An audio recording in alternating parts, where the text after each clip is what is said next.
So this is a quick little magnet table I built that only turns on when it detects an angle grinder is running. So let's see if I can demonstrate this with one hand.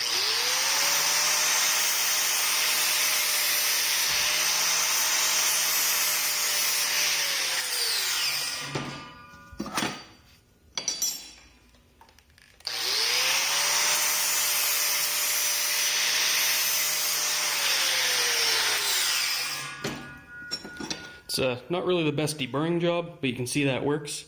I actually have a much larger angle grinder I typically use with this, but I need two hands to use it, and I can't hold a camera at the same time. So I just looked at the last little snippet of video I recorded, and I realized that you can't really tell how strong the magnet is, so here I'm just going to take a big gouge out of this part.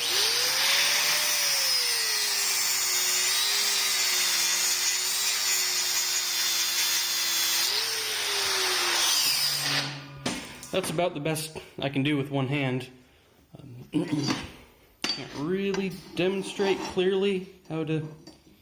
whatever, you get the point. Alright, so I brought it up to the barn, stuck my phone in a clamp, stuck that clamp in another clamp, and stuck that clamp on a bolt bin on a shelf, so we should have some super stable video now. Okay, so to better demonstrate this, maybe I can think this through. Okay, to better demonstrate this, I've plugged a soldering gun into it. So you can see that it's only magnetic when the gun is on. So all it's doing is detecting a load through the outlet here on the side that you can't see because of my amazing photography skills. Alright, so this video was actually an afterthought, as you can probably clearly see. So I don't really have any build logs or anything. So this is going to be more of a teardown style video. So here you can see the insides. The transformer is stepping down the voltage, and then it gets rectified, and it goes to an array of electromagnet solenoids. Now everything here is salvage, or just what stuff I had on hand. So these were from a weird little conveyor cart thing from a semiconductor factory. This is from, I don't know, VCR or something. But everything's stuff I had on hand, that's why there aren't countersunk bolts or anything nice on this whole thing. But how it works is actually pretty clever. So I'm going to stop and make a schematic real fast. That'll help follow along. Hang on. Alright, so I've got that schematic. I need to check if this is in frame.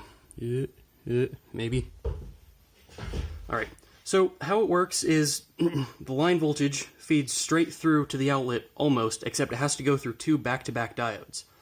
That means that whenever current flows through to the outlet, there's going to be a voltage drop right here equal to the forward voltage of the diodes. In my case, it's 1.8 volts is the maximum at 30 amps. At about 1 amp, it's only 1 volt. And that goes through a regular power transformer. You can see it right here. Now I need to check if I'm in frame again. Maybe. Where was I? So that power transformer bumps up that 1 or 1.8 volts 20 or that's probably 10 times. I don't actually know what ratio I have. I think it was a 6 or 12 volt transformer. Anyway, the ratio there isn't important. What matters is that it gets rectified and it goes to an SSR, and as long as the output voltage of this circuit is within the input range of the SSR, it'll accept it, turn on, and drive the rest of the magnet circuitry. This 10K resistor here is pretty important.